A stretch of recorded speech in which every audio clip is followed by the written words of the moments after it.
Deutéronome chapitre 10. En ce temps-là, l'Éternel me dit, taille 2 tables de pierre comme les premières, et monte vers moi sur la montagne. Tu feras aussi une arche de bois. J'écrirai sur ces tables les paroles qui étaient sur les premières tables que tu as brisées, et tu les mettras dans l'arche. Je fis une arche de bois d'acacia, je taillai 2 tables de pierre comme les premières, et je montai sur la montagne, les 2 tables dans ma main. L'Éternel écrivit sur les tables ce qui avait été écrit sur les premières, les 10 paroles qu'il vous avait dites sur la montagne, du milieu du feu, le jour de l'assemblée, et l'Éternel me les donna. Je retournai et je descendis de la montagne, je mis les tables dans l'arche que j'avais faite, et elles restèrent là, comme l'Éternel me l'avait ordonné. Les enfants d'Israël partirent de Béroth-Bené-Jacan pour Moséra. C'est là que mourut Aaron, et qu'il fut enterré. Éléazar, son fils, lui succéda dans le sacerdoce. Ils partirent de là pour Gudgoda, et de Gudgoda pour Jotbata, pays où il y a des cours d'eau. En ce temps-là, l'Éternel sépara la tribu de Lévi, et lui ordonna de porter l'arche de l'alliance de l'Éternel, de se tenir devant l'Éternel pour le servir, et de bénir le peuple en son nom, ce qu'elle a fait jusqu'à ce jour.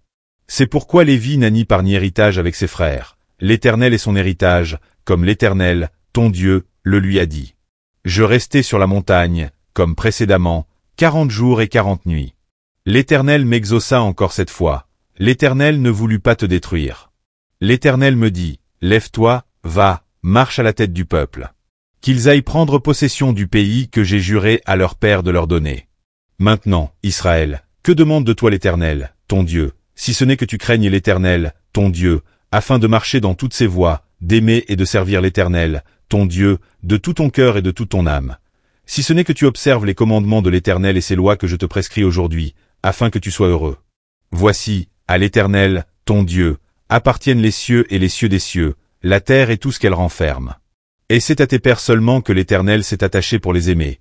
Et, après eux, c'est leur postérité, c'est vous qui l'a choisi d'entre tous les peuples, comme vous le voyez aujourd'hui. Vous circoncirez donc votre cœur, et vous ne roidirez plus votre cou. Car l'Éternel, votre Dieu, est le Dieu des dieux, le Seigneur des seigneurs, le Dieu grand, fort et terrible, qui ne fait point exception des personnes et qui ne reçoit point de présent, qui fait droit à l'orphelin et à la veuve, qui aime l'étranger et lui donne de la nourriture et des vêtements. Vous aimerez l'étranger, car vous avez été étrangers dans le pays d'Égypte. Tu craindras l'Éternel, ton Dieu, tu le serviras, tu t'attacheras à lui, et tu jureras par son nom. Il est ta gloire, il est ton Dieu, c'est lui qui a fait au milieu de toi ces choses grandes et terribles que tes yeux ont vues. Tes pères descendirent en Égypte au nombre de 70 personnes, et maintenant l'Éternel, ton Dieu, a fait de toi une multitude pareille aux étoiles des cieux.